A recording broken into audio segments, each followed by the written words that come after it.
Alright, so it's time for a childhood story about my history as a vacuum collector. Back when I was around 4 or 5 years old, no, I must have been a little older. I can't remember. I went to a vacuum shop with my grandparents to pick up their Oric for repair. Like, it's an XL988. I think I've shown it in other videos. And while they were there, the person working at the vacuum shop let me test out a Miele canister, which was an S558 Silver Moon. I wasn't sure about it at the time, or I didn't really remember at the time, but recently I was looking around at Miele's from that era, and the Silver Moon was the best match, and I'd wanted one of those, but then I'd heard that those had some issues with the electronic hose. I mean, those models had a full suction control on the hose, whereas the cheaper ones didn't. And so I was kind of put off by that, but on that same, like, going back to childhood times, I do remember the vac shop had a bunch of those toy Mieles, and I think it was around Christmas time, and I got one of those toy Mieles for Christmas, which was a yellow S500 canister, or based off that.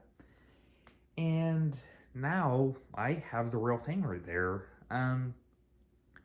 As you might be able to tell, this has a much more modern nozzle.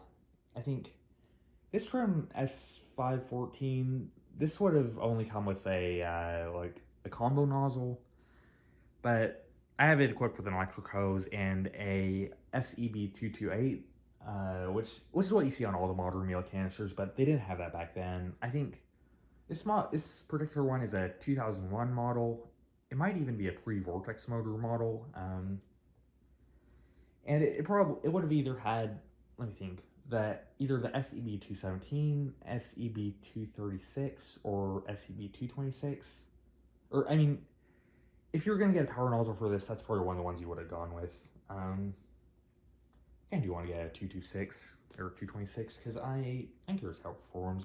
Alright, so I figured out that I've been, like, every time I take my camera out of the tripod, I accidentally hit the record button, and because of that, the video stops, so I keep having to redo stuff. But anyways, this whole canister design is really good. Like, even by modern standards, like, the vacuum's quiet. It's definitely heavy compared to a modern Miele. I think this is like 16 pounds. Complete C3 is 12 pounds.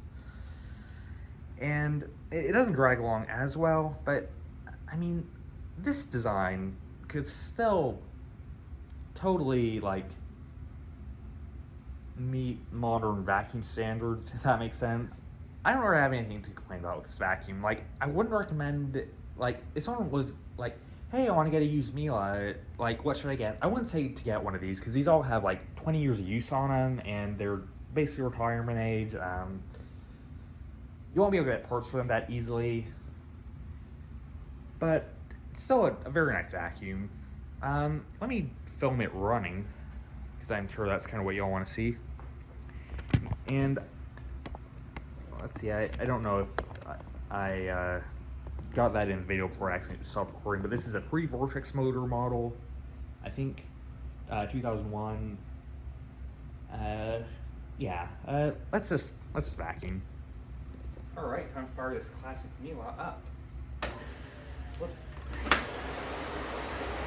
Like, this is how quiet that is. That's a very nice vacuum.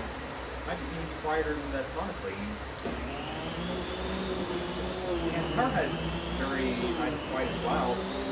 Like, I like this power head. It's not, I don't feel as durable as a Stevo or a Lighthouse, but it maneuvers around super nicely, aims well. Even though it is kind of funky.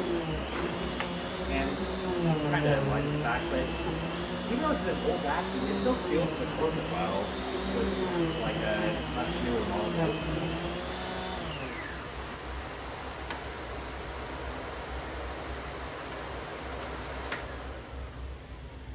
It's kind of hard to hit that power button where we're in socks. Your foot just slips right off. But yeah, I mean, obviously this is better than the toy version I had, and this is this is an excellent vacuum cleaner. Like, if you're a collector, you have to get one of these. They're just awesome.